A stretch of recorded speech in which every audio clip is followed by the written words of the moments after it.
Bonjour à tous, c'est Thomas Cubel et bienvenue dans ce 27e podcast SEO avec aujourd'hui Arnaud Mangassarian. Salut Arnaud. Salut Thomas. Et donc aujourd'hui, on va apprendre plein de choses avec Arnaud. On va apprendre à faire du e-commerce à l'international et puis on va aussi regarder un petit peu comment se passe le SEO au Canada et puis comment aussi il vit sa vie d'expatrié au Canada puisque Arnaud est français à la base et il s'est en allé il y a maintenant quelques années. Alors Arnaud, qu'est-ce que tu peux nous dire sur nous? Sur toi, pardon. Sur nous, super. Moi, ça fait bientôt 7 ans que j'habite au Canada. Donc, j'ai fait un master en gestion de projet à Paris dans une école qui s'appelle l'Éthique. Et puis, donc, au cours de ce master, j'ai eu l'occasion de toucher donc, à la gestion de projet, de faire un peu de développement front-end, même back-end. Et puis, au fur et à mesure du temps, j'ai décidé en fait de me rapprocher du SEO parce qu'à l'époque, c'était vraiment un métier assez mystérieux encore, on va dire, fin 2004. Mais toujours Et mystérieux, tu sais. ouais, il est toujours mystérieux, c'est vrai. Et en fait, c'est venu après un espèce de déclic dans le sens où, eh ben, ok, on fait des sites, c'est cool, on utilise des nouvelles technologies, mais au final, je peux faire un super truc, mais si personne ne le trouve, bah, ça sert à rien ce que je fais. Mhm. Donc, j'ai commencé un peu à m'intéresser à ça. Et puis, j'ai essayé de chercher bah, mon premier stage en entreprise s'est fait dans une agence qui s'appelait Apposition à l'époque, je crois que ça s'appelle toujours comme ça. Et puis c'est parti comme ça, donc ça a fini par me plaire. Après la position, je suis allé au groupe Addon Classified, je crois que ça s'appelle Figaro Classified maintenant à Paris. Et puis après, pour différentes raisons, j'ai décidé de partir à l'étranger et de faire un petit reset dans ma vie perso. Mhm. Et je suis parti au Canada. Et depuis que je suis arrivé, c'est ça, j'ai travaillé un peu en agence, pas mal chez l'annonceur. Et maintenant, je travaille donc dans une entreprise qui s'appelle Essence et qui fait du e-commerce de produits, enfin de vêtements et d'accessoires de designers indépendants à travers le monde. D'accord. Et donc, la première question, je pense que, enfin, je l'ai annoncé tout à l'heure, mais ça t'a fait quoi de partir de la France et puis d'aller au Canada? Qu'est-ce que ça a changé pour toi? Alors, on va pas rentrer dans tous les détails, mais est-ce que tu ressens vraiment une différence au niveau des cultures, au niveau du monde professionnel, au niveau du SEO, etc. Est-ce que, je sais pas, même du Canada, est-ce que tu trouves que la France a des particularités qu'on ne voit pas quand on est en plein dedans? Voilà, c'est une grande question Ouais, que tu c'est me une grande poses. question, j'avoue, là, j'ai bastonné, là. Ah non, c'est bon, je vais essayer d'y répondre Ouais, le mieux vas-y, je t'en possible. prie. Bah, écoute, déjà, ce qui est sûr, c'est que lorsque j'ai décidé de partir ici, je suis pas parti sous la contrainte, je suis vraiment parti par choix. Ça veut dire quoi? Ça veut dire que lorsque tu pars, je pense que c'est important pour n'importe quelle personne qui veut partir, que ce soit au Canada ou ailleurs, de te mettre dans l'esprit que je vais partir, je vais trouver quelque chose de différent. C'est important de ne pas oublier qui je suis, mais il faut que je fasse du mieux possible pour m'intégrer. Hmm. Et en fait, en me mettant dans cet état d'esprit, ça m'a vraiment ouvert toutes les portes. Et lorsque tu arrives au Canada, j'habite à Montréal, mais j'ai failli aller à Toronto ou à Vancouver. C'est juste que lorsque je cherchais depuis la France, c'est à Montréal qu'on m'a engagé en premier. Quand tu arrives, oui, il y a une différence culturelle, elle est flagrante. Le fait que ça parle français, c'est un faux ami.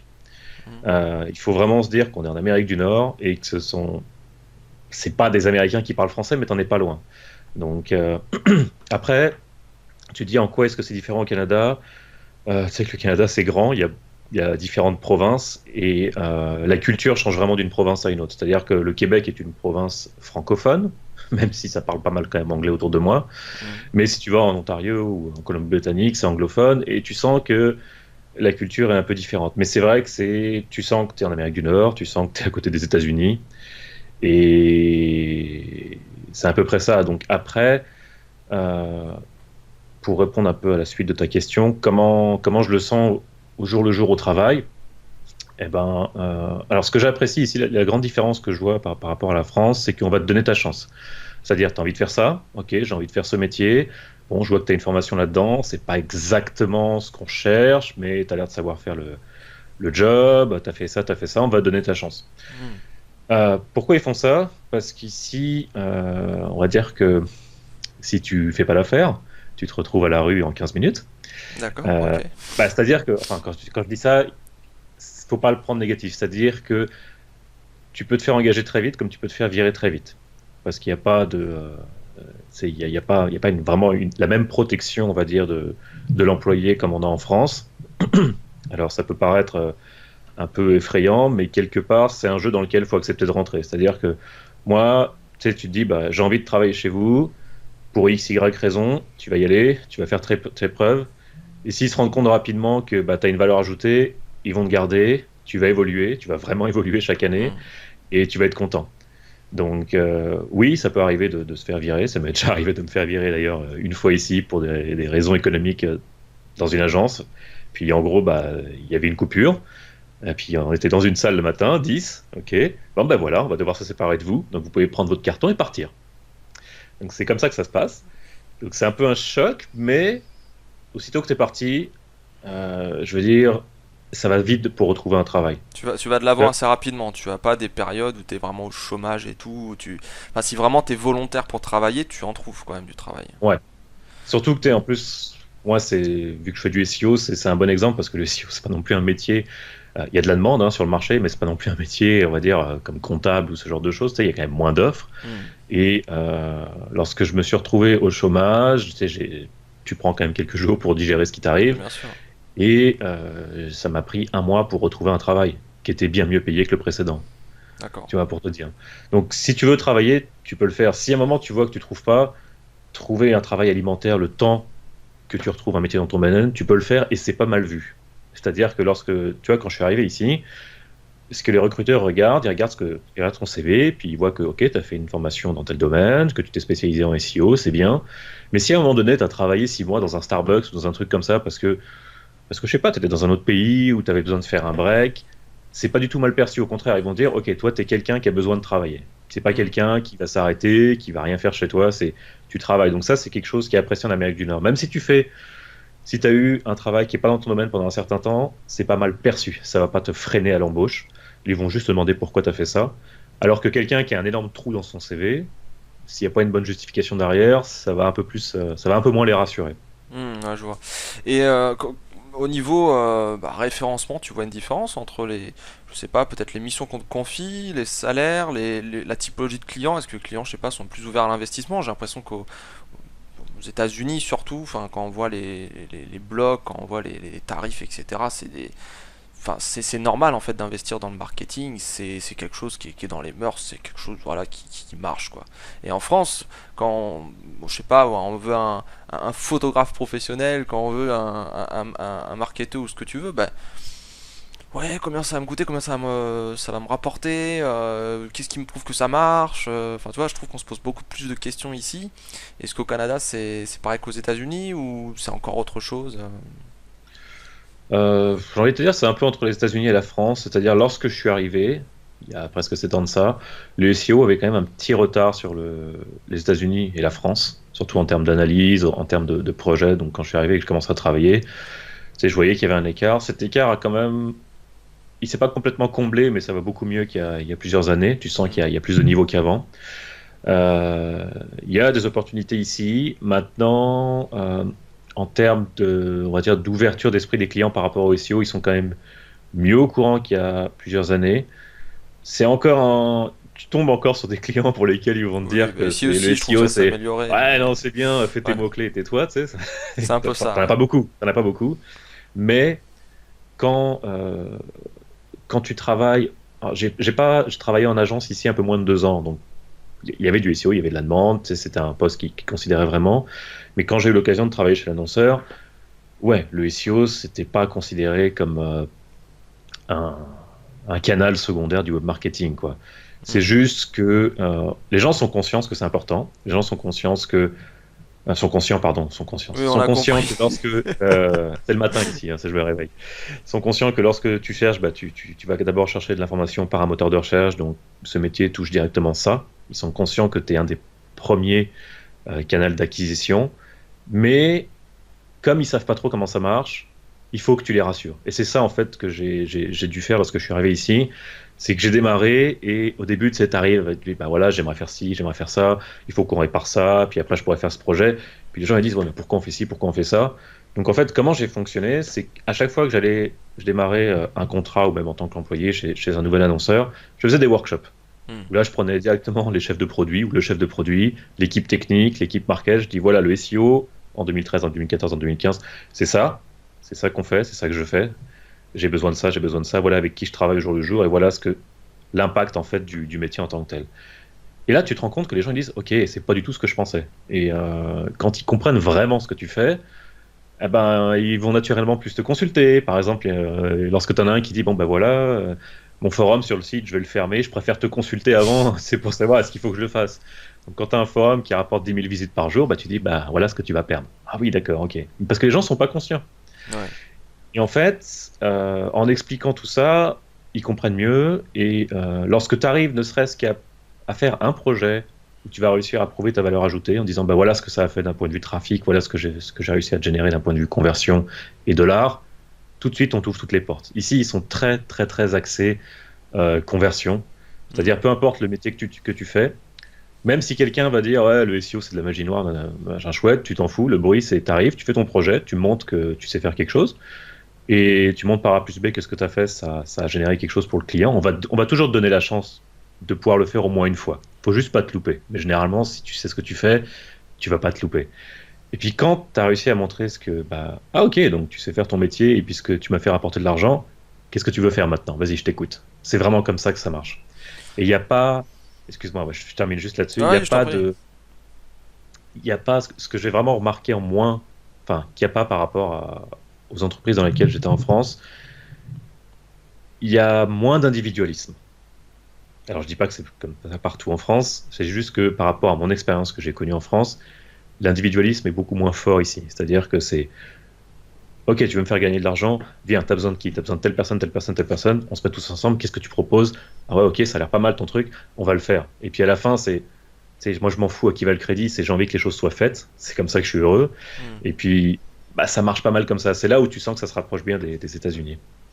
Ouais, c'est quand même je trouve une vision, une culture qui est différente. Alors c'est vrai qu'en France aujourd'hui, j'ai l'impression que les gens sont un peu plus au courant. Les gens généralement qui ont des budgets, qui savent déjà voilà investir dans des leviers d'acquisition, je pense qu'ils connaissent le SEO et ils savent ce qu'on va faire plus ou moins. Maintenant, aller dans les notions avancées, bon c'est encore difficile pour eux, mais à la limite c'est pas leur problème.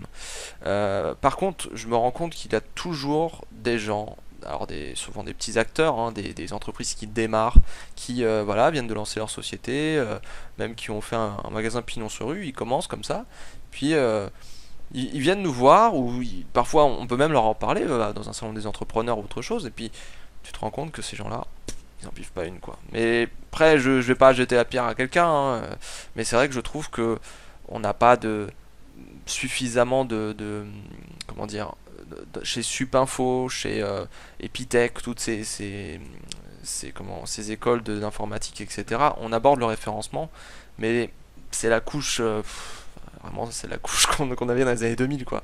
Je trouve que c'est Hmm. pas encore les notions avancées de maillage interne, de modélisation des maillages ou de page rank sculpting.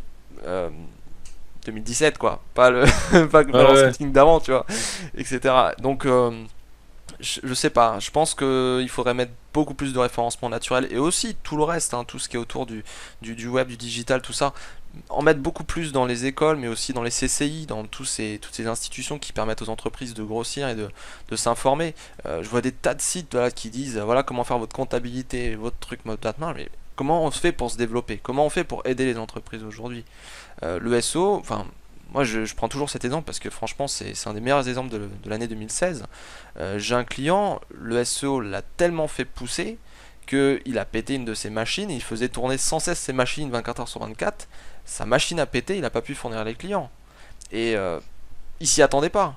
Et bon, il y avait AdWords aussi à côté, hein, mais tout ce spectre-là, il ne l'avait pas avant. Et juste en une année, boum, ça a explosé. C'est quand Hmm. même dingue. Donc voilà, je pense que ça peut améliorer pas mal d'entreprises. Et qu'il faut pas être dépendant du SEO ou de l'AdWords ou ce que tu veux, mais essayer au moins de s'y intéresser et d'avoir au moins des ressources intéressantes. Même si j'avoue que nous on se bouge quand même pas mal avec le nombre de livres qu'on a et tout ça, quand même beaucoup de choses. Ok, bon sinon, si on va là dans le concret du SEO, j'ai annoncé au début de la vidéo qu'on avait parlé d'e-commerce et notamment du e-commerce à l'international.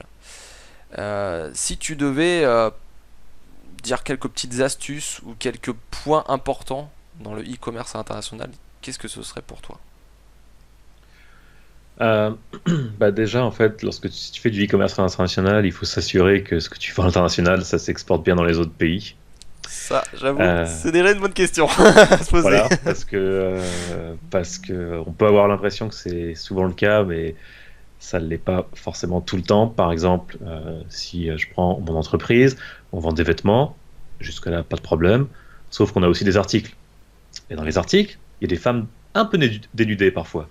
Mhm. Et dans certains pays asiatiques, ça passe pas trop. Par exemple, la Chine, Ouais. c'est blacklist tout de suite si on voit le moindre bout de téton. Tu vois, je te la fais un Ouais, peu bah, simple. Donc là, on est en train de regarder, ok, donc peut-être que pour la Chine, il faudra faire quelque chose de différent. Mais en termes de produits, c'est sûr, les vêtements, ça va, mais si tu vends de la bouffe, il faut peut-être s'assurer que, ben, ok, je vais à l'international, mais peut-être que pour aller dans tel pays, est-ce que au niveau des frontières, je vais pouvoir passer? Est-ce que j'ai des taxes supplémentaires? Est-ce qu'il faut que j'ai une licence particulière à avoir? Donc ça, mhm. je pense que c'est la première chose à faire. Ensuite, ça serait de voir, bon, bah, quand tu fais l'analyse de ton marché, que tu sais dans quel pays tu vas pouvoir vendre ce type de produit où il y a une demande, ce qu'il va falloir faire, c'est essayer de comprendre comment, en fait, ils recherchent dans chaque pays. Et Mhm. ça, c'est un truc d'ailleurs sur lequel je suis en train de travailler et je suis pas prêt d'avoir fini. C'est que, par exemple, tu vois, les vêtements de luxe, là, de designers indépendants, bon, ben, certes, t'as un marché relativement de niche pour ça, mais je suis sûr qu'en France, on cherche pas ça de la même façon qu'on va le chercher en Allemagne, qu'on va le chercher aux États-Unis. Alors, je suis en train de chercher justement d'informations là-dessus, mais tu vois, par exemple, je sais que dans les pays d'Amérique du Nord, ils sont extrêmement sensibles à tout ce qui est euh, frais de port gratuits, retour gratuit et disponible, alors que peut-être dans certains pays d'Europe, ils vont plus s'attarder sur le prix de l'article et sur d'autres choses. Et je pense que ça, c'est le genre de petites subtilités qu'il faut apprendre à connaître dans chaque culture pour justement pouvoir bah, adapter un peu ton message aux usagers qui viennent de ces pays-là. Donc, de façon concrète, moi, ça va se faire comment? C'est un truc tout bête, dans la métadescription, dans le title, bah, je vais peut-être changer un peu ma façon d'approcher, Oui, et puis de parfois faire ma quand tu règle de traduis, mots-clés. ça déforme aussi, hein. J'ai un client là qui est en France à la base et qui va en Allemagne, Espagne, Italie. Tu vois, quand tu le traduis par un cabinet, ça veut dire quelque chose.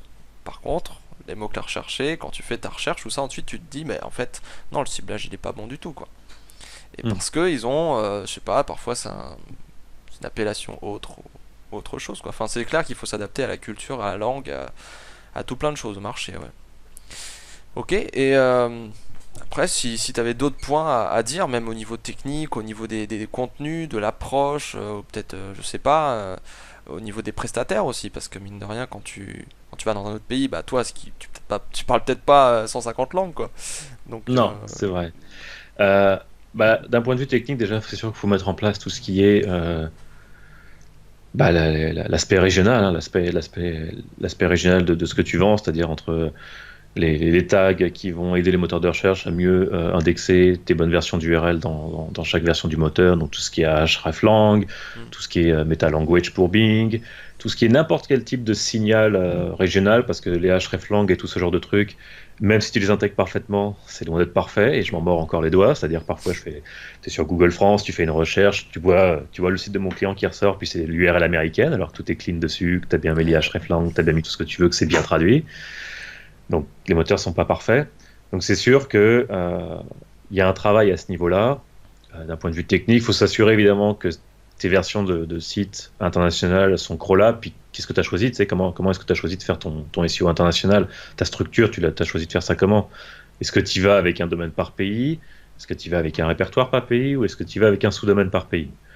Alors ça, il y a plein de discussions autour de ça un peu partout. ouais, c'est clair. Moi, j'ai dû réfléchir à ça pour mon client. On a eu un moment la discussion, ils étaient prêts à tout remettre à plat. Et puis, c'était là, bon, bah, on est prêt à y aller avec carrément un domaine par pays. Et puis, tu sais, j'ai réfléchi au truc, j'ai regardé. Et en fait, au final, ouais, c'est cool. On dit que c'est le Saint Graal à faire d'un point de vue SEO. Mais le problème de ça, c'est que derrière, bon, déjà, il faut que tu arrives à avoir tous les domaines. C'est Ça, c'est vrai pas que c'est pas gagné. facile, ouais. Ça, c'est sûr que t'en as qui ont acheté les domaines et qui vont pas te les lâcher. Alors, quand ils veulent Ça te les dépend du lâcher nom de pour ta quelque... marque, mais c'est vrai que si t'as une marque un peu, voilà, déjà un mot assez court, généralement, t'es un peu dans la merde, quoi. C'est ça. Et puis surtout, ce qu'on voit pas derrière, c'est que si tu veux commencer à faire de la stratégie pour développer la popularité de ta marque, bah, si tu commences à avoir un domaine par pays, il va falloir multiplier ton effort par le nombre de pays. Exactement. Même d'un point de vue SEO, si tu commences à faire une certaine stratégie de link baiting, bah, tu vas en faire sur un domaine, mais il faut la faire sur l'autre, puis il faut la faire sur l'autre encore. Ouais, puis il faut C'est segmenter super long. aussi par pays. Il faut que Ouais. tout ce qui est français aille sur le français, l'allemand aille sur l'allemand, etc. Ça, c'est hyper long. Mais après, moi, tu vois, je suis plutôt, alors je sais pas ce que t'en penses, mais plutôt adepte de sortir le pays dans lequel déjà on est déjà, on est sûr de notre coup, on sait le parler, on sait travailler avec. Et puis ensuite rajouter un autre pays, puis peut-être un autre, puis encore un autre. Histoire d'y aller progressivement plutôt que sortir tout d'un coup et puis être surchargé de boulot. Alors si t'as des énormes équipes, si tu as un énorme budget que je sais pas avec le premier pays t'as gagné des milliards, ok. Mais bon, qui gagne des milliards avec un pays comme ça tout seul facilement en un an très peu d'entreprises, sauf les peut-être des startups qui ont une idée révolutionnaire. Mais ouais, je pense que faut y aller progressivement, faut pas trop se dire ah putain, je vais faire un site international direct, brut de décoffrage. Puis voilà quoi, parce qu'il y a tous les contenus à faire, tous les titles, tous les backlinks, puis toute la technique, tout ça quoi.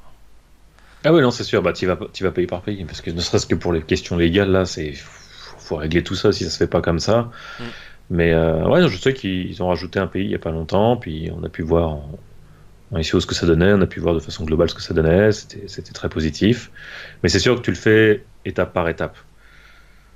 Après, voilà, après, d'un point de vue SEO, moi, c'est sûr qu'il a fallu que je choisisse, donc au final, j'ai choisi d'y aller par répertoire parce que ça me va T'as fait très un bien. répertoire. Ouais. Tu l'as fait pourquoi parce que le produit ne changeait pas plus que ça ou parce que je sais pas, tu voulais traiter par langue ou je sais pas. Enfin. Parce qu'en fait, la structure était déjà comme ça en place Ah pour d'accord, la ok. plupart des pays. Et y aller par sous-domaine, ça me tentait pas spécialement parce que le sous-domaine, finalement, t'as aucun indicateur géographique dans la structure du sous-domaine en tant que tel. Mhm. Puis ça veut dire changer toutes tes URL encore. Et y aller par domaine séparé, ben, on les avait pas tous. Et puis je me suis dit, on va faire simple, on va garder ça par répertoire. Je vais faire tous les efforts qu'il faut pour bien envoyer des signaux régionaux dans chaque pattern de répertoire. Mhm. Et puis voilà, et puis comme ça, au moins, tu sais, on a l'historique du domaine qui est réparti à travers les répertoires. Cette solution n'est pas parfaite, elle a plein de points, elle a plein d'avantages, elle a quelques inconvénients, mais moi j'ai choisi d'aller comme ça. De toute façon, tu as un choix à faire. Oui, oui, non, Et mais tu sais, je tombe souvent sur cette solution en fait, hein, parce que c'est cette histoire d'avoir des domaines distincts. Déjà, effectivement, faut les avoir, puis c'est beaucoup de taf. Et le sous-domaine, je préfère, je sais pas pourquoi, je préfère avoir un répertoire plutôt qu'un sous-domaine. Alors après, ça dépend des technologies utilisées, ça dépend de comment c'est géré, hein, bien sûr, mais je retombe quand même assez souvent sur les répertoires. C'est ouais, bah en étrange. fait, les sous-domaines, moi, c'est pas que je suis pas fan, hein, j'en ai parfois pour mes propres sites là, mais à un moment donné, Google considérait ça comme un site à part. À un moment donné, c'était considéré comme un répertoire. Je crois que maintenant, c'est considéré comme un répertoire appartenant au même domaine. J'ai l'impression que les règles ont un peu changé. Je me demande même s'ils s'adaptent pas. Parce que tu vois, je prends le cas par exemple des hébergeurs qui ont des sous-domaines avec le point hébergeur, par exemple .free.fr. Et j'ai un client qui est hébergeur aussi, qui fournit des solutions gratuites d'hébergement. Et ces sites-là sont tous différents, il les prend bien à part encore. Mais par contre, quand tu fais un répertoire forum, quand tu fais un truc qui appartient avec quasiment la même charte graphique, qui a vraiment du linking qui est fait, bah là c'est pris comme un répertoire basique quoi. C'est des liaisons entre chaque répertoire, chaque page, etc. quoi. Donc Mhm. je pense que ça doit s'adapter encore un petit peu et voilà, il doit y avoir une espèce de condition chelou. Je pourrais pas te dire quoi, mais ça m'étonnerait pas qu'il segmente quand même et qu'il fasse au cas par cas. Surtout que maintenant, voilà, il y a tous ces principes de machine learning, etc. Donc il doit s'adapter un petit peu au web et à chaque compte Google, à chaque personne, à chaque typologie quoi, de site, d'humain, ce que tu veux quoi. Ouais, l'algorithme c'est bien amélioré. Je pense qu'il arrive à faire le rapprochement entre quelque chose qui appartient vraiment à ton site et quelque chose qui est peut-être totalement en dehors. Hmm. J'ai pas pris le temps de retester Ouais, ouais. avec mon seul client. Il y a tellement de trucs à tester, puis il y a des trucs qu'on peut pas tester, c'est un peu chiant, mais ouais, moi je le trouve un petit peu casse-couille depuis ouais, bien 6 mois là, à sortir vraiment beaucoup de choses, puis des choses qui nous affectent quand même en tant que référenceur, puis aussi en tant qu'éditeur de site, parce que bon, tu vois, c'est rien que ces box Google, enfin, autant les knowledge graph ils étaient un peu à côté, tu sais, et tout ça là. Mhm. Là, ça prend toute la place quoi. Ça prend Ouais, ouais, toute non. la place et c'est horrible parce qu'en plus tu sais même pas trop comment faire pour aller à la position zéro. Franchement, oui, c'est pas terrible quoi. Je trouve que il nous dit de pas scraper, de pas faire des conneries comme ça, mais lui il le fait hein. Ah oui, non, ça c'est sûr, c'est loin d'être parfait. Mais je viens de penser à un truc là, qui était relié justement au e-commerce international et à la question que tu m'as posée précédemment, qui était comment est le SEO au Canada, Mhm. que j'ai oublié de préciser, c'est qu'ici c'est bilingue. Il y a deux Ouais, un langues peu comme la officielles pour le Suisse, c'est pays. ça? Ouais, là-bas il y en a trois alors. 3, 4 même, hein. 4. Quatre, ouais. Et le truc, c'est que d'un point de vue francophone, oui, il y a moins de compétition qu'en France, parce qu'il y a beaucoup moins d'acteurs. Hein. Faut pas oublier je crois qu'il y a 2 fois moins d'habitants qu'en France ici, et le pays est 30 fois plus grand. Mais lorsque je dois travailler en anglais, ben, j'ai les États-Unis qui viennent mettre un peu leur nez dans les résultats canadiens, donc c'est sûr que la compétition n'est pas la même. Mais il y a un certain jonglage à faire qui est assez intéressant. Ouais, c'est chaud. Et tu dois avoir aussi donc ce problème qu'on a pareil en Suisse d'ailleurs, c'est de d'avoir des sites qui sont dans le même pays, enfin qui appartiennent au même pays, mais qui ont une version anglaise, une version française, etc. Puis il faut que tu parles différemment et que tu Ouais. t'adaptes quand même au pays parce que peut-être voilà le support, etc. Il va être quasi similaire, etc. quoi. Enfin, la Suisse, je sais que c'est une véritable galère hein, entre le français, l'italien, l'allemand, et puis je crois qu'il y a une partie qui fait Et une quatrième langue, hein. anglais, non? Non, c'est la quatrième, c'est Je sais plus le nom. je sais Je sais plus. plus. Ouais, c'est un truc un peu une espèce de patois ou je sais pas quoi. Là. Bon bref, on s'en fout un peu. Mais ouais, c'est une galère en fait à gérer les sites suisses aussi.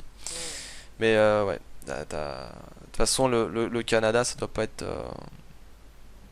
être facile, surtout avec les États-Unis, parce que tu, tu tapes en fait quasiment, je dirais, les Américains qui vont en fait dans la partie anglophone du Canada, en quelque sorte.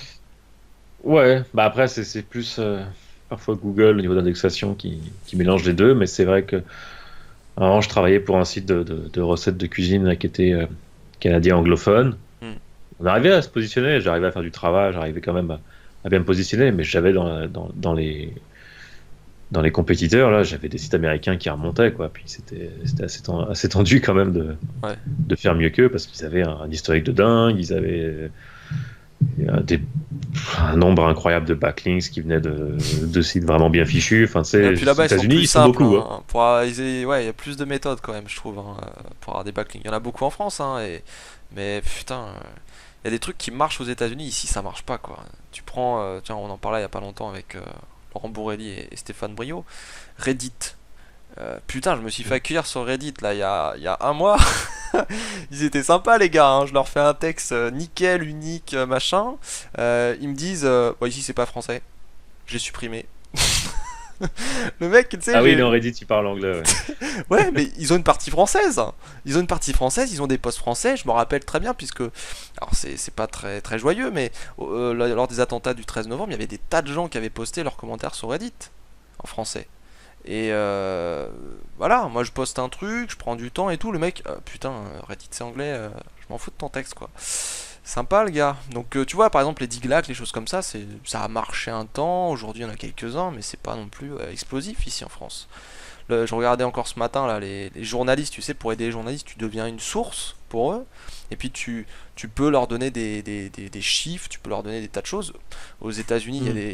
il y a des services qui sont comme ça. En France, t'as rien. Donc tu peux pas te faire publier par un journaliste sur un site de presse ou ce que tu veux quoi. Enfin, Ok. il y a plein de trucs comme ça qui sont assez compliqués. Je pensais à un truc par rapport au e-commerce. Oui.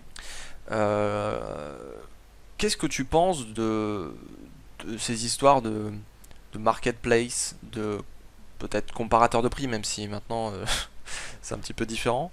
Il y a des tas de services qui permettent en fait de se retrouver sur une place et c'est ces gros sites qui agrègent les données et qui nous permettent d'avoir encore des ventes en plus de notre site.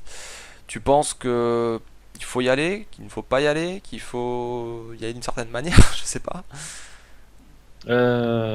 C'est une bonne question. C'est vrai que on fait j'ai pas trop fait ça avec les sites e-commerce dont j'ai géré. On en a quelques-uns ici qui font ça. Un truc qui s'appelle Québec Shopboat, là, justement, qui est un espèce d'agrégateur de tout type de produits qui sont à vendre au Québec. Puis c'est Hmm. classé par catégorie. Euh, Moi, ouais, je vois ça en fait plus comme une plateforme additionnelle pour te faire connaître. C'est le genre de choses, à mon avis, qu'il faut pas ignorer. Maintenant, si je devais faire ça, mon premier réflexe SEO, ça serait, ok, il faut pas que je mette la même information là-dessus que je mets sur mon site. Ah C'est-à-dire que je veux bah faire mon ouais, site bien plus riche, c'est sûr. bien plus de détails sur mes pages produits, et puis peut-être que sur ce genre de site, j'en mettrai moins. Mais clairement, c'est pas le truc que j'ignorais, parce que tu l'as même dit plus tôt que, bah ouais, le SEO, c'est bien, puis moi j'adore ça, mon métier, j'aime ça, puis ça reste un métier important, mais il faut pas compter juste là-dessus, quoi. Surtout en 2017. Je pense pas que c'est pas un canal qui va tout faire, quoi. C'est important de compter Ouais. sur d'autres canaux, Bah, moi, il y a un surtout en e-commerce. Euh, Moi, il y a un truc qui me gêne en fait dans les marketplaces. Alors, je suis partisan de voilà, il y a tout le monde qui va là-bas, donc du coup, bah, si tu y es pas, bah, tu perds une opportunité en quelque sorte. Mais par contre, l'autre côté, la face un peu plus sombre, c'est que bon, déjà, tu fais grossir l'entreprise qui Ouais. qui t'accueille, tu leur donnes de l'argent. En plus de ça, et toi, ça t'engendre des coûts parce qu'il faut que tu refasses tes contenus, il faut que tu refasses ta présentation, tout ça, pour avoir ton site un petit peu plus riche. Encore que ça dépend de la plateforme. Je pense que sur Amazon, bon, t'as peut-être quelques leviers qui te permettent de monter assez rapidement. Ça dépend de ta thématique peut-être. Mais c'est vrai que je me dis, on se fout quand même une grosse balle dans le pied, quoi. Parce que nous, on a envie de grossir. On aimerait, enfin, après ça dépend des objectifs de chacun, mais on aimerait grossir aussi. Et quand tu vois que eux prennent toutes les pôles position, ça fait chier, quoi. Parce que tu les Hmm. dépasseras jamais, parce que déjà toi tu les fais grossir constamment. Tu leur fais des liens, tu leur fais ce que tu veux, machin, aller sur ma boutique Amazon ou je sais pas quoi, nan, nan. Et puis tu leur donnes les produits, le catalogue, les prix, c'est n'importe quoi. Hein. Moi perso, c'est comme si tu avais une ville de 9 milliards en fait d'habitants et Ouais. puis t'avais une énorme place où tout le monde allait dessus, quoi. Je trouve que c'est, enfin, je vais un peu à l'exagération, hein, c'est extrême, mais c'est différent que du point de vue local, hein, tu vois. Quand tu vas dans une ville où il y a 10 000 habitants et puis que tu as un petit marché avec euh, allez, 3-4 personnes qui font la même activité, déjà c'est concurrentiel sur le marché. Donc si t'en as 150 ou 250 000, c'est pareil, c'est Ah non, c'est compliqué. sûr. Donc ouais. Ok, non mais marketplace de toute façon c'est un sujet assez complexe je trouve en ce moment. Mais tu vois, d'un point de vue, après, je pense aussi, j'irais pas si par exemple, je fais une activité qui est plus dans un secteur de niche. Parce que je pense que le marketplace va plus me pourrir ma visibilité qu'autre chose. Si par exemple, je m'amuse à louer, je sais pas moi, des appartements dans un petit pays Mhm. qui commence à peine à devenir de plus en plus touristique, eh ben, j'ai pas envie d'aller sur Airbnb forcément. Tu vois. Je Ouais, préfère que les mais gens ils me trouvent directement différemment parce que bah, Airbnb il va me prendre une grosse partie de ma marge. Et puis c'est. Bah, après, ça se fait je dans pense que un ça dépend second vraiment de ce que temps en tu vends. fait, je trouve. Moi, perso, j'ai l'impression que. Après, c'est peut-être une impression, hein, mais j'ai l'impression qu'on fait du AdWords, on fait du SEO, on fait peut-être du Facebook Ads, des choses comme ça. Et puis quand on va sur les marketplaces, c'est quand on commence quand même à avoir un chiffre d'affaires assez bon, quoi, et que on veut encore plus pour essayer de pas dépendre d'autres leviers comme le SEO par exemple. Ouais. Et pour les niches, c'est clair. Enfin, si tu arrives à te positionner déjà en première page, pourquoi aller sur une marketplace? Tu peux leur choisir ce que tu veux. J'ai un, j'ai encore un exemple, le même exemple que tout à l'heure. Enfin, je peux pas dire le nom de la boîte, mais euh, on est juste à côté de Castorama et Leroy Merlin parce qu'on est spécialisé. Et ce marché-là, on arrive à faire grossir l'entreprise, les commandes, etc. Et le nombre de commandes. Mais par contre, je sais qu'il y a d'autres acteurs, par exemple, dans le parfum, par exemple, produits de luxe, cosmétiques, Mhm. etc. Devant, tu vas avoir Sephora, Nocibé, Marionneau, ce que tu veux. Ces gens-là, ils sont toujours devant. Alors, tu vas avoir des spécialistes, des indépendants qui vont monter, mais ils sont tellement déjà gros que pour les dépasser, putain, le nombre d'efforts qu'il faut que tu mettes, t'as intérêt à aller au marketplace ou ce que tu veux, hein. Si Ah tu oui, veux non, c'est vendre, sûr. ou d'avoir au moins un magasin voilà, physique où tu puisses vendre, où tu puisses avoir des personnes qui, je sais pas, qui passent en voiture, aillent dans le parking ou je sais pas quoi. C'est plus intéressant. Mhm. Ok. C'est sûr. Bon, et si on continue sur le e-commerce international, Oui. les prestataires par exemple, comment tu fais pour gérer t'as une recherche de mots-clés à faire, t'as des contenus à faire, comment tu fais pour. Alors ça, j'ai la chance de pouvoir faire ça en interne, parce qu'en fait, on a une Du équipe bol. studio qui écrit et qui parle plusieurs langues. On a qui parle italien, il y en a qui parle français, anglais, et j'ai la chance d'avoir quelqu'un qui parle japonais. Oh putain. Donc je vais pas dire que celle qui parle japonais, je la traite très très bien pour qu'elle travaille avec moi. Et ça se passe bien parce que du coup, on travaille ensemble. Puis je dis, bah ok, dis-moi comment est-ce que les gens vont chercher Japon. Puis il dit, bah voilà, ça c'est la façon latérale de traduire, mais les gens vont plus chercher de cette manière ou de cette manière. Donc généralement, elle me donne. C'est lorsque tu vas taper, je sais pas moi, par exemple, tu cherches, je sais pas moi, les pantalons Kenzo, je dis n'importe quoi. Bon bah les gens ils tapent ça comment au Japon? C'est bah, dis, bah voilà, il y a trois façons de le faire. Je dis, ok, Oh ça putain, commence bien. super. Tu m'étonnes. Donc généralement, tu prends les trois façons, puis elle te dit un peu, bah voilà, c'est plus le type de personne qui va chercher, ça c'est plus les millénials, ça c'est plus lorsque tu es, je sais pas moi, quand tu parles à quelqu'un, tu vas peut-être plus les chercher comme ça. Donc tu sais, tu regardes un peu quelles sont les façons de chercher. Tu peux après les comparer en termes toujours de popularité dans Hmm. un keyword planner ou ailleurs. Et puis tu en choisis une et tu testes. Mais dans tous les cas, une des trois façons sera toujours meilleure que de prendre de la traduction littérale. Ça c'est sûr. Mais ouais, pour les contenus en tant que tel, notamment pour les pages produits et tout ça, c'est en interne que ça se fait. Alors la ce qui est bien, bon, déjà que ce soit en interne, mais ces gens-là, c'est les premiers que j'ai sensibilisés au SEO, quoi. Ouais, Donc je suis donc vraiment allé les ils savent voir. faire des Ouais. recherches de mots-clés, des choses comme ça, aujourd'hui. Pas peut-être pas de Ils en manière font pas avancée, spécialement. mais. Moi, je leur ai montré comment faire. Je leur ai surtout partagé la façon de penser lorsqu'ils vont devoir rédiger leur descriptif de produit ou mettre un titre sur le produit. C'est vraiment penser ça, penser ça. Le but, c'est pas de leur enlever leur style d'écriture, c'est vraiment juste, voilà, c'est qu'est-ce que.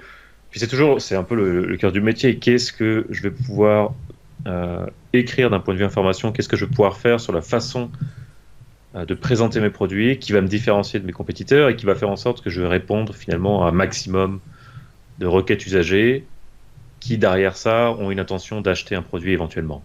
Hmm. Et je peux dire que c'est pas évident parce que quand tu travailles pour un site qui a un design assez épuré, minimaliste et que la description de produit n'est pas très longue et tu peux pas en écrire des tonnes, bah, il faut bien choisir ce qu'on va mettre, quoi. Ouais, tu m'étonnes. Et t'as des outils, par exemple, à recommander je sais pas, des outils que tu utilises. Par exemple, t'as SEMrush qui traite plusieurs pays, contrairement à certains autres qui traitent que la France. Quand tu vas aller au Japon, faire, je sais pas, une recherche sur l'Allemagne ou je sais pas, ce que tu veux. Tu vas plutôt vers AdWords ou tu vas carrément sur autre chose. Euh, il y a AdWords. Dans les autres langues, c'est vrai que pour l'instant, nos pays parlent principalement anglais. Après, pour le japonais, c'est vrai que j'ai fait l'essentiel pour l'e-commerce, mais j'ai pas encore fait la recherche secondaire. Mhm. Mais généralement, bah, il y a du Keyword Planner. Il y a aussi un truc qui s'appelle, comment il s'appelle déjà? Answers the Public, là, c'est Ah sympathique, oui, ça, pour Answers the démarrer aussi. Public. C'est vrai que c'est pas mal ça. Pour voir comment, les personas, moi je prends. Ouais. Pour voir rapidement ce qu'ils ont dans la tête et ce qu'ils demandent en termes d'information et quels sont leurs problèmes, leurs frustrations, tu sais, un petit peu. C'est intéressant. Et sinon, je fais le travail à la mano. J'essaie de faire ça de façon ultra qualitative. Je vais voir la compétition, comment elle fait dans ces pays-là. Je vais voir des sites qui sont pas forcément des compétiteurs directs, mais tu sais, qui sont dans le même domaine. Puis je vais voir, ok, de quoi ça parle, c'est quoi les besoins des gens, comment ils cherchent ça. Je parle aussi avec les gens en interne qui parlent la langue. Puis généralement, tu sais, tu essaies de prendre un melting pot de tout ça. Hmm. Et puis tu dégages une idée de thématique. Ok, ben, on pourrait parler de ça, il faut voir comment. Mais pour l'instant, j'ai surtout fait français-anglais, hein. J'ai à peine commencé japonais, mais je le fais vraiment avec. Oui, et puis bon, japonais, enfin, je connais C'est pas pas moi qui trop. le fais directement. Je sais que j'avais essayé d'apprendre le japonais un petit peu, c'est pas facile quoi. En plus, t'as les intonations de voix en plus. Bon, là, c'est à l'écrit, mais c'est pas une langue très facile. Et puis le chinois, tout ça, je crois qu'il y a différents chinois, il y a du mandarin, puis il y a d'autres trucs autour. Enfin, Ouais. c'est une véritable galère. Et puis c'est pas le même système d'écriture, donc compliqué. Ah non, c'est sûr. Non, mais t'as raison peut-être de le faire à la main, parce que c'est vrai que avec les outils, Les c'est outils, ils peut-être pas. t'aident, Ouais, ils t'aident, mais mais ils font pas tout. C'est voilà, un c'est outil. ça. C'est une aide à la décision. De toute façon, moi je dis souvent ça, là, un outil, c'est pour automatiser, pour t'aider à prendre une décision, etc. Mais ça va pas faire totalement le boulot à ta place. Ah non, Enfin, ça dépend les boulots, hein, toujours pareil, hein. Si tu prends une calculatrice, c'est bon, hein, mais Mais c'est vrai que tu. c'est d'abord, d'abord, si je suis d'accord avec toi, tu démarres. Moi, je veux d'abord essayer de me poser la question, ok, tu sais, je dois répondre à quel type de besoin avant de commencer à chercher les mots-clés en vrac. Là, c'est genre, ok, il faut qu'on développe notre visibilité dans tel pays. Maintenant, c'est quel est le rapport, on va dire, entre les potentiels clients dans ce pays et ce qu'on vend. Hmm. Parfois, c'est des trucs totalement délirants, genre, t'as des pays, ils veulent savoir comment est-ce qu'on lave tel type de linge complètement dingue qu'on vend, alors que t'en as d'autres, ouais, mais avec quel matériel c'est fabriqué? Est-ce que tu as tué un vrai renard pour faire ça? Ou alors, comme je te disais tout à l'heure, c'est bon, bah voilà, moi ça m'intéresse, mais je veux d'abord surtout savoir est-ce que la livraison est gratos et surtout j'ai combien de temps pour le retourner si ça me va pas. Ouais. Et ça, c'est un travail que je te dis, j'ai à peine commencé à faire parce que ça fait pas très très longtemps que je travaille dans cette entreprise, ça fait depuis le mois de mai seulement. Et il y a vraiment, je pense, un vrai travail où il faut que tu t'adaptes à ton marché. C'est pour ça d'ailleurs que là, ce que je suis en train de pousser, c'est que le site, c'est un site e-commerce, mais on va faire l'accès par pays et pas spécialement par langue. D'abord, je pense Hmm. un pays et ensuite, je pense par langue. D'ailleurs, c'est comme ça que Google fonctionne, hein. T'as pas un Oui. Google francophone international, C'est vrai que c'est .fr, c'est point c'est machin. .fr ou .ca et ensuite je choisis ma langue. Et Hmm. c'est vraiment comme ça qu'on veut essayer d'y aller aussi. Donc il y a pas mal de questions à se poser, c'est long, mais c'est ça qui est Faut intéressant aussi. s'adapter. Bah, de toute façon, l'international, je trouve que c'est bizarre parce que finalement, bon, quand tu fais un audit, tu vois, moi, je vois bien à chaque fois que je fais l'audit en fait. C'est-à-dire que je fais les points techniques, contenu, popularité, concurrence, tu vois, un peu le design, l'UX, tout ça. Et puis j'arrive sur ce point sur l'international, puis je vois, bon, tu sais, les trucs basiques, quoi, hreflang, les choix des domaines ou sous-domaines, ou répertoire, machin, nan, nan, bon, etc. Et ce petit truc, tu sais, qui prend peut-être, allez, 3% de ton audit, même pas, 1%. Et tu te dis, mais ce critère, en fait, s'il décide d'aller à l'international, le mec, mais ça va changer, en fait, tellement de choses pour sa boîte. Ouais. Parce que ça veut dire que tu multiplies le nombre de contenus à faire, tu multiplies peut-être le nombre de personnes à avoir derrière, à gérer la technique peut-être d'une autre manière, ou je sais pas, que l'usine fasse ses expéditions d'un endroit, je sais pas, peut-être qu'au lieu d'envoyer de France, tu vois, on va créer un truc aux États-Unis qui va ensuite créer les produits et les expédier directement des États-Unis, tu vois. C'est c'est une autre dimension. Et d'ailleurs, je me demande si c'est pas pour ça qu'il y a. Enfin, après, j'ai pas de chiffres réels, mais peu de SEO qui font de l'international, mais qui le montrent, tu vois. C'est ce que ça serait pas une sorte de peur, parce que c'est quand même beaucoup de choses à gérer, quoi. Ouais, je sais pas si c'est de la peur. Moi personnellement, tu sais, je suis content d'avoir commencé à travailler là-dedans, puis bah, dès que j'aurai l'occasion d'en parler, j'en parlerai. D'ailleurs, c'est pour ça qu'on fait un espèce de Do You ici au Chem bientôt directement chez Essence là. Ouais. On va parler de ça. Mais c'est gros, c'est-à-dire que je suis arrivé, puis je suis en charge de tout ça. Et puis là, je suis déjà en train de monter mon équipe parce que il y a 10 fois trop à faire, quoi. Je peux pas tout faire tout seul, sachant C'est normal. qu'on n'a pas, tu sais, on a peut-être juste un site avec 4 ou 5 pays dédiés, mais déjà c'est immense.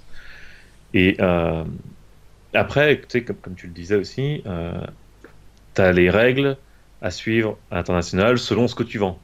Alors quand c'est de la bouffe, bon courage pour vendre aux États-Unis ou dans ce genre d'endroit, parce que putain, les frontières sont intenses. Même les trucs bricolage et tout, tu sais, c'est la merde, hein. Ouais, Souvent, je peux pas acheter parce que ça passe pas dans l'avion. ouais, C'est c'est c'est un truc possible con. aussi. On a des trucs à base d'alcool, des trucs qui peuvent exploser avec la chaleur ou je ne sais quoi. Ils veulent pas, hein.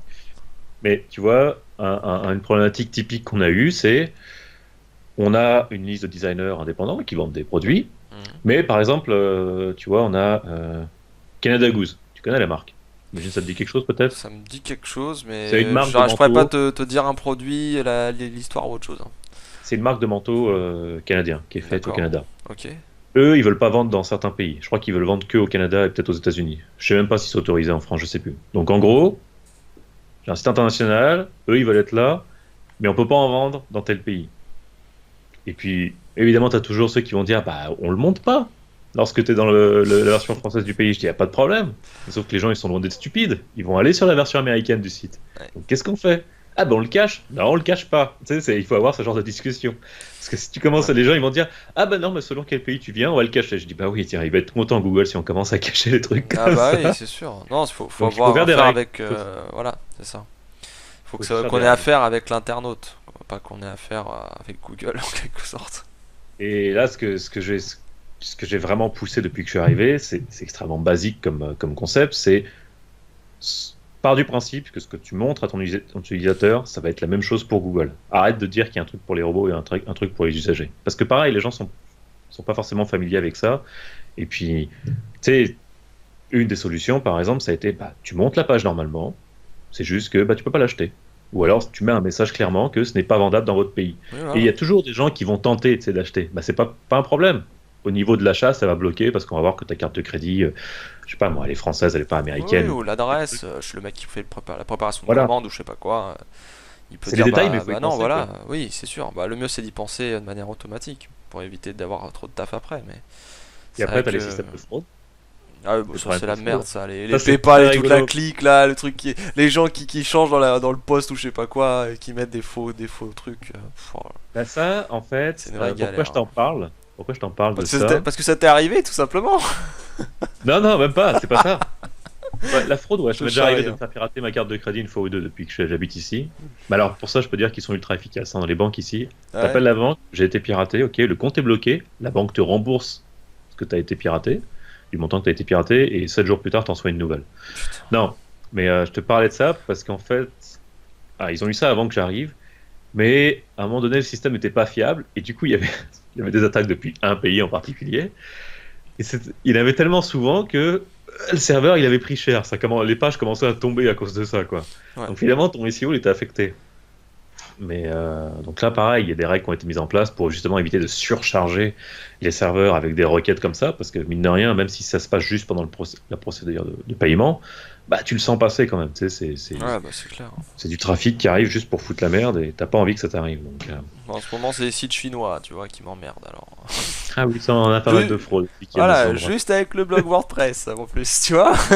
Et je sais qu'il y a les confrères qui, pareil, se prennent des sites chinois en ce moment. C'est assez drôle. Tant en backlink qu'en spam.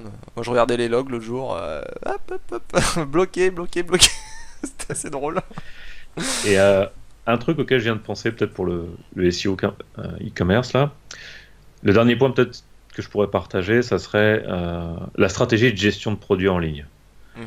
Comment tu fais, je sais plus avec qui j'en parlais la dernière fois, parce que, tu vois, je veux dire, que ce soit pour la bouffe, que ce soit pour des vêtements, que ce soit pour du bricolage, eh ben, tu as ton produit, il est dispo, puis à un moment donné, il est en rupture de stock, et puis il va peut-être revenir, ou il va jamais revenir, ou il va peut-être revenir un an plus tard. Bon, bah, par rapport à ça, tu sais, t'as des règles à faire. C'est quand le produit n'est pas disponible, qu'est-ce que tu fais? Alors oui, tu peux dire que le produit est pas disponible et tu montes une 404. Pourquoi pas, hein. C'est pas parce que tu as plein de 404 que tu vas avoir des problèmes. Mais tu essaies de voir justement, est-ce qu'il n'y a pas une façon plus intelligente de le faire? Mhm. Tu sais, est-ce que tu fais une redirection 302 vers la catégorie parce que tu sais que ça va revenir? Est-ce que tu fais une 301 parce que ça va jamais revenir? Est-ce que tu fais un template de page vraiment spécifique et C'est puis des trucs l'URL chiants, continue ça, d'exister? ouais. Mhm. Mais du coup, si tu fais ça, bah, tu vas avoir ton budget de crawl qui va commencer à devenir assez important parce que tu vas avoir plein de pages. Je pense que c'est vraiment, il y a pas une solution à ça, clairement pas. Alors, il y en a Euh, plusieurs, ouais. C'est il y au en a cas par plusieurs. cas. Moi, ça dépend des clients. Toujours, en plus, comment ils gèrent, parce que tu sais, parfois ils ont leur habitude. Il y a aussi l'affichage catalogue, mine de rien, tu vois, sans parler de redirection de 400K, tout ce que tu veux. Rien que de ne plus afficher le produit qui est en rupture de stock, etc., pour pas avoir un catalogue plein de rouge partout en rupture, bah déjà le supprimer du catalogue, c'est bien. Après, effectivement, il faut que le jus passe, le surfeur aléatoire puisse s'amuser. Et puis voilà, mais c'est c'est difficile parce que tu peux avoir quelque chose qui voilà s'arrête pendant un an, puis après revient. Parce que je sais pas, ils se sont dit oh putain on a fait une erreur, on aurait dû le laisser en production, cette série marchait pas, en fait pas si mal que ça quoi. Tu vois, c'est le T'as truc con. ça, mais tu vois, un truc vraiment drôle qui nous est arrivé, d'ailleurs, on n'a pas encore, il faut qu'on choisisse de décider qu'est-ce qu'on va faire. C'est lorsque tu as publié, tu as mis en vente un produit, Ouais. et en fait, tu as oublié que bah, d'obtenir un droit de tel pays, parce que ça peut arriver qu'il y ait des copyrights sur les produits que tu vends. Ouais. Et là, on te dit, ah ben non, tu peux pas vendre le produit. Je te prends l'exemple même, hein, d'ailleurs, la nouvelle était même allée sur TechCrunch, c'est cool, on était content parce qu'ils parlaient de nous du coup. Ouais. Tu vois. C'est sûr, Mais en TechCrunch c'est gros, pas mal, hein. il y avait une espèce de sweatshirt, et puis dessus, il y avait le Titanic. D'accord. Et en fait, t'as je sais plus quelle maison de cinéma qui a dit ah mais non mais ça c'est un truc du film, vous avez jamais signé de droit avec nous pour vendre ça, Hmm. donc vous pouvez pas vendre votre produit. Ouais. Sauf qu'on a laissé 2 jours le truc. Il y a eu des liens qui venaient de partout sur la terre entière qui faisaient des liens vers le produit. Le machin, il est devenu ultra populaire. Tu tapes, je sais plus quel sweatshirt dans sweatshirt bateau, sweatshirt Titanic dans Google, tu tombes chez nous. Mhm. Bon, bah la page, c'est une 404, mais ça, tu sais, il faut que j'en fasse quelque chose. Je peux Bah oui, pas avec les juste la laisser backlinks, comme ça. bah 301. Ouais, Ou 300, hein. tu crées une page à la place, Voilà. éventuellement. Après, c'est où tu Mais rediriges tout ça, surtout. c'est drôle de voir que tu as des situations comme ça un peu tordues où, tu sais, Ouais, bon, bah, on n'a pas eu le droit de vendre le produit finalement, mais même quand on l'a retiré, il y avait déjà trop de popularité que c'était écrit autour, donc il faut qu'on en fasse quelque chose. c'est vrai que C'est, les histoires de buzz aussi, c'est assez drôle parfois. ouais. J'ai des gens, tu sais. Attends, c'était quoi? Ouais, c'était un site de jeux vidéo, tu sais, avec l'actualité, news, tout ça. Puis pendant plusieurs années, ils ont fait des tas de petits sites pour chaque jeu qui pourrait potentiellement fonctionner, tu vois, buzzer quoi. Alors il y en a, ils sont tombés en plein dedans et puis bon, bah, ils avaient une sorte de clientèle, un trafic régulier quoi. Mais par contre, un jour, ils ont fait un truc con. C'est une toute petite app, tu rentres ton pseudo et ça te dit combien de temps tu as passé sur ce jeu et combien de d'heures tu as perdu de ta vie. Le truc Ah oui, con. je crois que j'avais vu ce truc-là. Bah tu vois. Bah, Ça dit quelque tu chose. vois, tu l'as vu. Bah je peux t'assurer que la première fois qu'ils l'ont lancé, ça n'a rien fait. La deuxième fois qu'ils ont fait l'annonce, c'est parti au Japon, ça a pété. Ouais. 70 000 comme ça d'un coup, boum. Ah non mais c'était fou. Et aujourd'hui, t'as des centaines et des centaines de personnes en temps réel, chaque minute, c'est... Non, c'est... Des fois c'est le hasard comme ça, c'est drôle. Non Et par quand contre, c'est simple, oui, ah pardon, quand c'est simple et que ça répond à des interrogations tordues de la vie, ça va plaire, ça va attiser la curiosité. c'est clair, Même c'est moi, tu clair. sais, je suis premier à remplir ce truc juste au moins une fois pour le fun. Tu dis, ah Mais ouais, oui, c'est j'ai fait ça. marrant, c'est de l'émotion. De toute façon, l'émotion ça marche, hein. Faut pas, Ah, ça oui, faut pas chier, hein. Si tu mets pas d'émotion, voilà. que tu te passes que sur le rationnel, c'est fini quoi. Mm. Tiens, tu parlais d'un truc avant et je pense qu'on va finir là-dessus puisqu'on est déjà à 52 minutes, on a bien parlé. Ah, Euh, Tu parlais de tout ce qui est stratégie et toi par exemple, si tu devais me citer deux stratégies qui pour toi fonctionnent en e-commerce, ça serait quoi? Puis je te dirai ensuite celle que j'aime bien moi en ce moment. de stratégie. Ouais, Euh, ça peut être au niveau projet, au niveau SEO, enfin ce que tu veux. Enfin, pour le e-commerce, pour toi, qu'est-ce qui marche bien?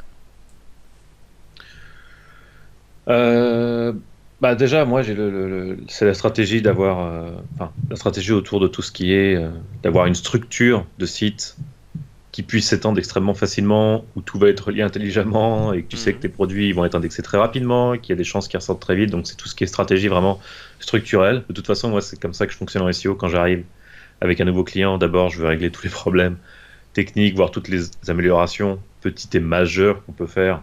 Mhm. Comme ça, après, tout ce qu'on fera d'un point de vue SEO, l'efficacité sera Tu te poses pas de accrue. questions, exactement. Voilà. Et après, bah, ça va vraiment être tout ce qui va être stratégie pardon, d'acquisition de popularité. Mhm. Alors là, tu as le link building pur et dur, mais tu as des trucs un peu plus subtils avec certains partenaires que tu peux créer. Tu peux avoir à toi de voir après qu'est-ce que tu peux faire justement dans certains pays qui va attirer les foules, quoi.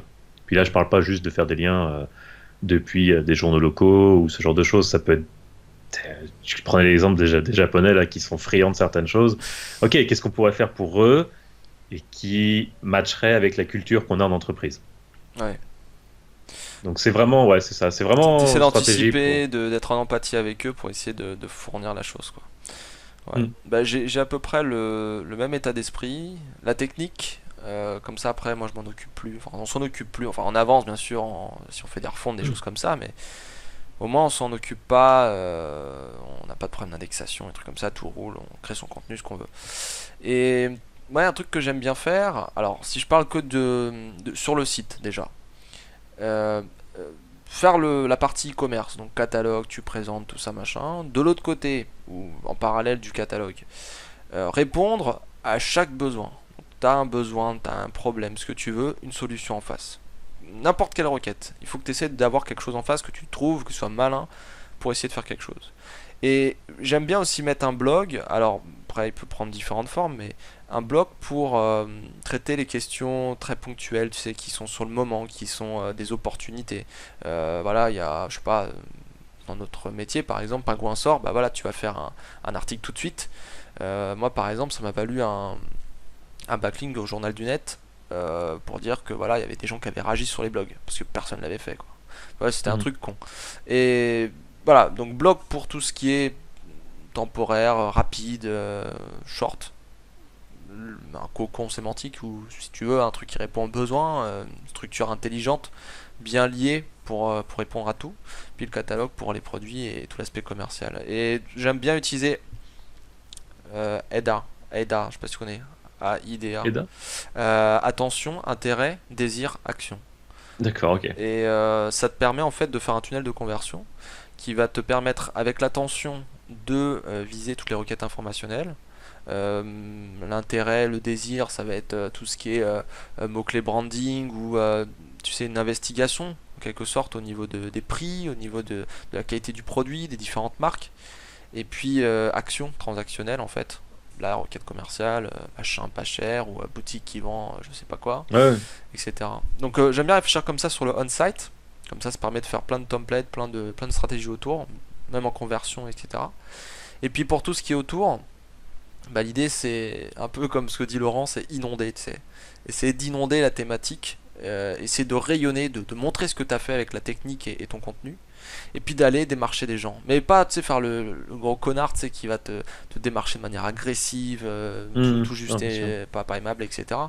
Non, tu vois, c'est vraiment essayer de trouver quelque chose de pérenne, quelque chose qui va où il y a une construction, une relation qui va se créer, tu vois. Et je pense que ces relations-là permettent de faire de grandes choses ensuite. Parce que tu vois, c'est con, mais Stéphane, Laurent, tu vois, aujourd'hui on fait des lives.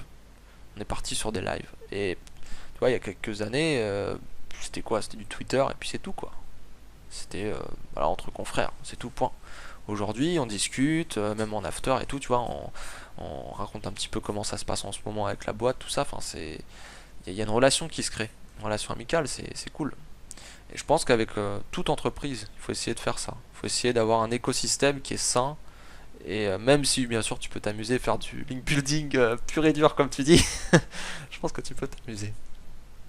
Non, c'est sûr. Après, c'est vrai que comme tu dis, inonder dans différentes thématiques, ce genre de choses, c'est le genre de choses que j'aime faire, mais ça peut arriver parfois que tu travailles pour un client où il y a une structure éditoriale très sécurisée avec des guidelines de dingue où ça va être très artistique. Par exemple, ce qui est le cas pour mon client. Il y a une structure éditoriale, Mhm. mais jamais, jamais ils parleront de tu sais, comment choisir ses bots ou tel conseil là-dedans, tel conseil là-dedans. On va parler d'une thématique comme ça. C'est toujours, il y a un sujet très spécifique de niche, un article assez complet, assez intense qui parle du sujet avec une opinion, un aspect très, très, très artistique. Je veux dire, tu lis un article, parfois tu as la typo qui est écrite grosse comme ça, parfois elle est petite, parfois elle est grosse, c'est un peu Mhm. tout et n'importe quoi. Mais c'est plus, moi, ce que j'essaie de leur dire, c'est OK, vous voulez parler de ça, bah, quand tu vas écrire ton article, dis-toi que tu as envie d'être le Wikipédia pour ce sujet de niche-là, tu sais. Et Mhm. puis, lâche-toi, quoi, tu sais. Je veux dire, non, je vais pas te demander de compter le nombre de fois où tu utilises de mots-clés, c'est plus, parle de ça de façon complète.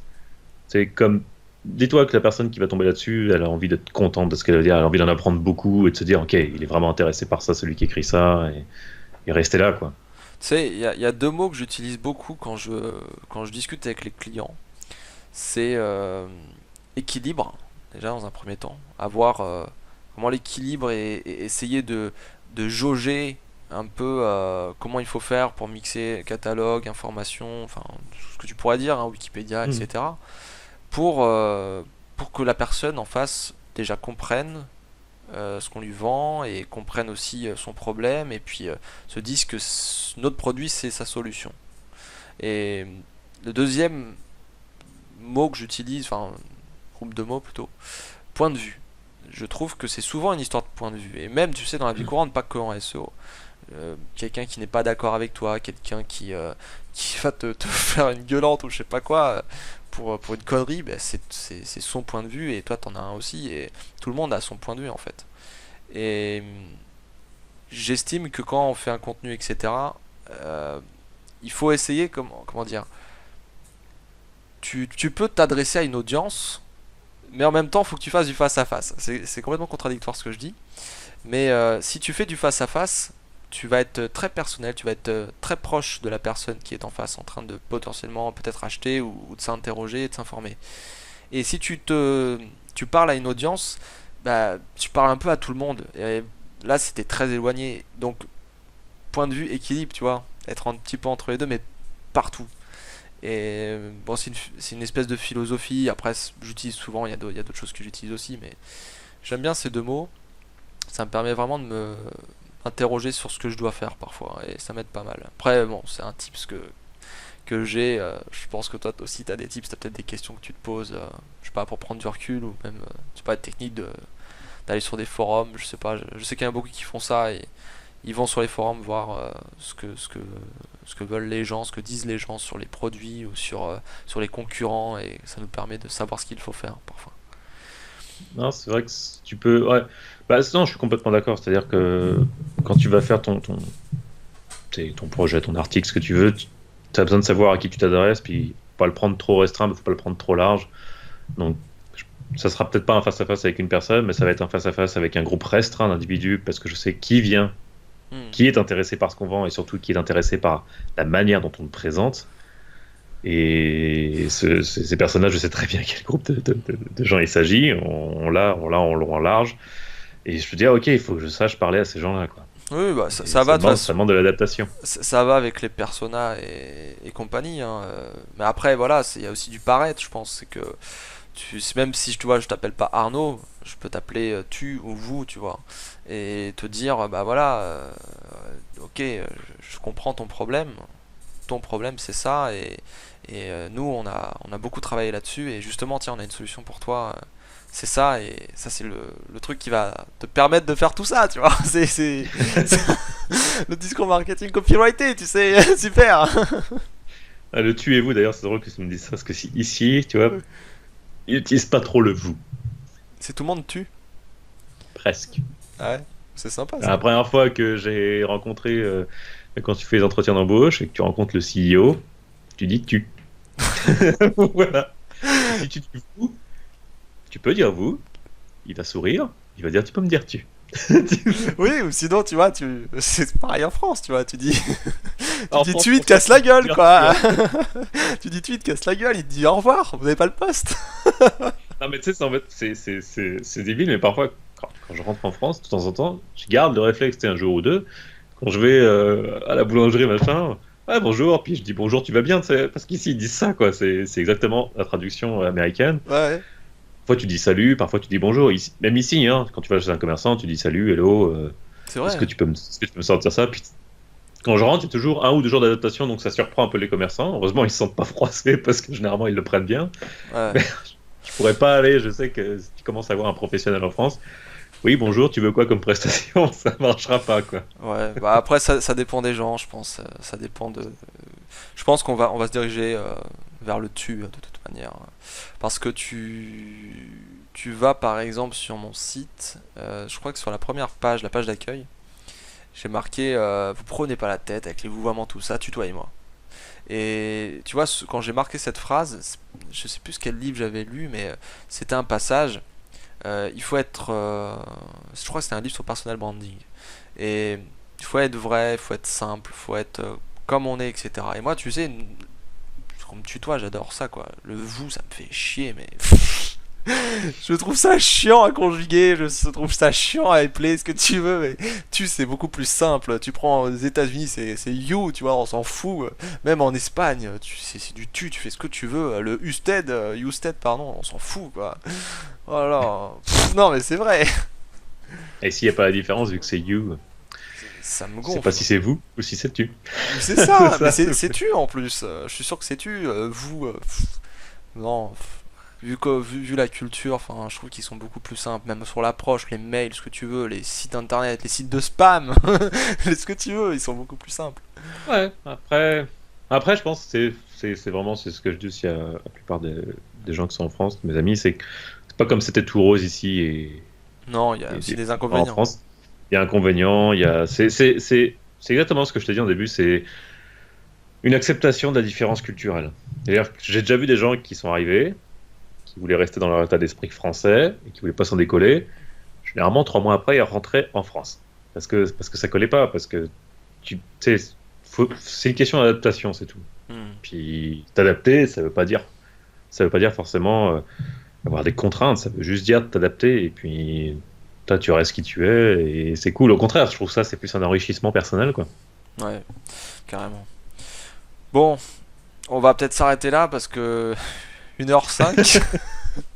Ouais, qu'est-ce que c'est une heure On- dans toute on- une vie? C'est pas grave. C'est quoi 1 heure dans toute une vie? Bah dis ça à mes, à mes auditeurs, à mes spectateurs. Là, ils vont s'en mordre les doigts, ils vont se dire putain, il fait du Laurent Bourrelli là. J'étais entre Mathieu Tournade et Laurent, et puis maintenant je me retrouve à faire du Laurent. En même temps, c'est vrai Ah, qu'on a tellement de je veux choses à juste dire. je veux juste finir sur un truc pour tes auditeurs, si Ouais. je peux me permettre. Euh, je te l'ai pas précisé en début d'interview. Moi, ici, j'ai fondé il y a 6 ans maintenant, presque 6 ans, une association SEO qui s'appelle le Do You SEO, Ouais. donc, qui est l'association des référenceurs qu'on a francophone pour le Québec en tout cas. Et pourquoi je veux t'en parler rapidement, pas juste pour faire ma petite pub, mais c'est surtout que on fait des camps tous les 3 mois, tous les 2-3 mois, et à chaque fois, le sujet est choisi par les participants et on a besoin de 2 intervenants pour venir nous partager leur expérience à propos de ça. Et comme tu le sais, il y a moins de monde ici qu'en France, Mhm. même ça veut dire moins de SEO. Et ça nous arrive tout à fait d'avoir de temps en temps des intervenants de France qui nous parlent de ce sujet. Donc évidemment, ça veut dire que pour eux, ils se connectent le soir à 23 h, mais ça peut se faire. Mhm. Généralement, c'est le mercredi qu'on fait ça. Et si parmi tes auditeurs, ou même toi, si un jour tu veux intervenir sur un sujet, voilà, il n'y a pas de problème. Donc Ça peut se on est faire ouvert à avoir online, des intervenants etc. d'ailleurs. Ça se fait très bien par Skype. Je veux dire, ça se fait très très bien D'accord. par Skype. Personne a sa petite fenêtre, il partage sa presse. C'est 20 minutes de temps de parole. Le prochain, ça parle justement de SEO international et ou SEO et e-commerce. Mhm. Donc si jamais il y a quelqu'un parmi tes auditeurs qui veut présenter ou toi, Bah, ah, qui me contacte, qui contacte Arnaud. voilà, Je mettrai un truc dans le texte de l'article de toute façon pour ça se passe soulever le ça. 8 février. Et D'accord.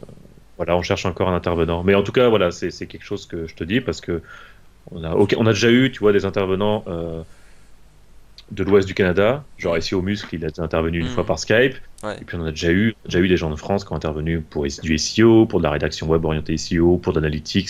À chaque fois, le sujet est choisi par les participants pour chaque camp. Donc D'accord, ok. voilà. Bah écoute, je marquerai tout ça. Et puis justement, j'allais terminer sur ça. Où est-ce qu'on peut te trouver? Sur les réseaux sociaux, sur ton site, etc. Vas-y, je te laisse faire ta pub parce que c'est ce que j'allais te Est-ce qu'on peut me demander. trouver? Il y a ramenos.net qui est donc mon site portfolio, qui est pas trop à jour d'ailleurs, c'est pas très bien. Il y a mon profil Twitter, Ramenos. À côté de ça, j'ai un blog de voyage qui s'appelle gamervoyageur.com sur lequel j'écris un peu tout ce que je fais en voyage parce que voyage ma Tu photo, parles sont du deux de mes gamer grandes passions. aussi? Ouais, il y a le gamer. Ouais, parce que ce que je disais avant qu'on enregistre, il y a plein de mangas derrière. Et apparemment, il y a une pièce pleine aussi dans ton chez Tu sais, toi. un adulte, c'est un peu un enfant qui réalise ses rêves là et qui s'oublie pas complètement. Donc c'est bien de garder des petites choses de son enfance. Ah, moi, j'ai plein de trucs, hein. La Et littérature regarde, japonaise est très créative. là, ça, bon, ça se voit pas, mais en fait, là, il y a mes écrans, il y a mes 2 écrans, et il y a la cam. Et en fait, la cam est posée sur une pile de Tintin. Voilà, Voilà, j'ai un peu plus loin les Astérix, et je dois sûrement avoir du Two Bug Danny ou des choses comme ça. Et, et Astérix. bien sûr, les One Piece pour les mangas. Mais ouais, donc c'est ça, c'est voyage photo, gamer voyageur. Je m'amuse tous les dimanches ou presque à streamer pendant 3-4 heures du jeu de rôle au tour par tour sur PC et ça m'amuse énormément, ça me vide la tête et c'est très très fun. D'ailleurs, c'est très intéressant le streaming lorsque tu fais du SEO pour savoir comment tu Ouais. construis ta communauté de façon naturelle, c'est très très intéressant aussi. Donc Streaming, j'en ai fait pas mal aussi. Sur Livestream, sur Twitch TV aussi. j'en fais sur Twitch, c'est T'as fait ça. sur Twitch, ouais. Bon. C'est twitch.tv/Ramenos, c'est pas compliqué, c'est Ramenos à peu près partout. Ouais. C'est vrai que c'est un exercice qui est très intéressant. Et puis, je crois le plus difficile euh, que j'ai fait, c'est de commenter des matchs. Je sais pas si tu as Ah oui, déjà ça doit fait pas être cet facile. exercice. C'est pas Non, facile parce qu'en fait, tu sais à peu près comment est l'équipe à droite, comment est l'équipe à gauche, mais tu ne sais pas quelles stratégies ils sont en train de se dire en fait dans les casques. Et vu que parfois, bah, tu sais, c'est du 5 contre 5 ou plus, ça dépend du jeu, bah, il faut que tu essayes de savoir qu'est-ce qu'ils font. Et puis bah, quand ils font des wars, c'est pas. ah non, mais c'est pas facile, hein. C'est compliqué, ouais, franchement. Parler pendant le stream, Faut gérer, puis tu sais, parfois il y a des moments de blanc, tu sais, il y a rien qui se passe, t'es obligé de combler les blancs comme ça, tu te dis, putain, mais merde, je dis quoi? c'est là en C'est. fait que tu vois si tu arrives à être plus relax en fonction de l'audience que tu as. Moi, je veux dire, mon audience, là, j'ai à peu près peut-être, je sais plus, en ce moment, ça doit être 150, 200 personnes à chaque fois que je stream. Pas mal. Puis les gens sont cool, ils parlent de ça, ils parlent un peu d'autre chose. Puis là, c'est vrai que ça a été dur au début de se dire, ok, je stream, il faut que je parle en même temps, tu sais. Parce que Mm. parfois, il y a des blancs, il se passe pas grand-chose, ou alors il faut que tu arrives quand même à garder un certain dynamisme, C'est vrai sans pour que autant c'est la monotonie qui crier. fait peur, moi, surtout. C'est que, bon, voilà, au début, j'arrive à parler, puis au bout d'un moment, je m'endors un petit peu. Mais quand Ça se c'est voit ton dans les stream, à la blagues, d'ailleurs. quand c'est ton stream, à la limite, tu sais ce que tu vas dire, parce que comme tu l'as dit toi-même, tu sais ce que tu penses, donc ça va sortir plus facilement. Alors que j'imagine, si tu dois commander ce que font deux personnes et que ces deux personnes ne te parlent pas, ou pas trop, ça va Mm. être plus délicat, je pense. Mais tu vois, moi, le plus dur, c'est la période de la journée, en fait. C'est-à-dire que le matin, tu vois, quand je fais des podcasts, généralement, ça va, je suis plutôt dynamique. J'arrive à trouver des idées, j'arrive à vraiment enchaîner quand même pas mal. L'après-midi, comme là, par exemple, bon, Ça là, va, ça va, là? j'ai pris un café. Ouais, mais tu vois, j'étais pas. Je suis un peu fatigué, j'ai SR, en plus, je viens de déménager il y a pas longtemps, donc je suis dans la Ah, merde. Mais tu vois, par contre, le live le soir. En plus, moi, tu sais, je fais beaucoup de consulting le mercredi.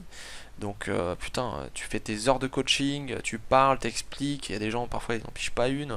Tu répètes, tu répètes, tu répètes. T'es crevé à la fin. Tu finis 18h, hop, boum, tu vas manger. Tu retournes 21h. Tu fais, allez, 30 minutes. Et après, tu commences à dormir. ouais, non, je comprends. Ah non, c'est chaud. Franchement, c'est chaud. Et ouais, Mais l'endurance, c'est le plus difficile hein, en coaching. C'est de gérer les heures, c'est vraiment compliqué. Et c'est cool hein, de faire de la formation. J'ai fait ça aussi à un moment donné quand j'étais en France. J'allais justement enseigner à l'éthique. J'étais intervenant SEO, puis j'avais Ouais. fait ça parce qu'on n'en avait pas vraiment. Ici, j'aimerais bien refaire ça parce que généralement les étudiants sont assez allumés, ils sont super motivés pour apprendre de ton expérience plutôt que d'apprendre de la théorie. Mm. Et comme tu le disais, ça manque beaucoup ce genre de formation pour le SEO. Il y a pas, ici, il n'y a pas d'école SEO hein, non plus. Donc c'est vraiment de la formation professionnelle. Ouais, je trouve ça un métier autodidacte, hein, beaucoup. Et puis, mine de rien, bon, vu que nous on rattrape beaucoup les conneries des uns et des autres, je pense qu'il faut avoir une formation un peu large, limite tronc commun. Tu sais, moi je sais que j'ai fait ma formation au CNAM, je sais pas si tu Ok. connais, Ouais. et j'ai fait la formation qui s'appelle Webmaster, Webmestre, non c'est moche Webmestre, mais Ouais, mais je t'assure sur le diplôme c'est marqué ministère de la Recherche, Webmestre. c'est c'est français, c'est c'est le nom très français. français, c'est très moche, mais bon, c'est pas grave. Et c'est vrai que dans cette formation, j'ai appris à la fois les réseaux, l'installation de serveurs web, donc tout ce qui est Apache, Nginx, etc. Tout ce qui est développement, PHP, HTML, JavaScript, Ajax, tout ça. Et derrière, tronc commun plus projet, avec concevoir, conception de projet, diriger une équipe, enfin des Mhm. trucs qu'on utilise. Et tu vois, moi j'ai finalement dû me former juste en marketing, en commercial, et encore j'ai beaucoup de progrès à faire encore là-dedans. Mais ouais, le parti technique c'était mon fort, hein.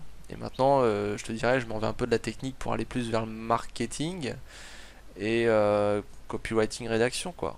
Et je pense que voilà, à un moment je vais peut-être bouger, je vais peut-être aller sur la Word, de l'optimisation de conversion, puis encore autre chose après. Enfin, j'essaie d'avoir toutes les petites facettes du SEO, quoi.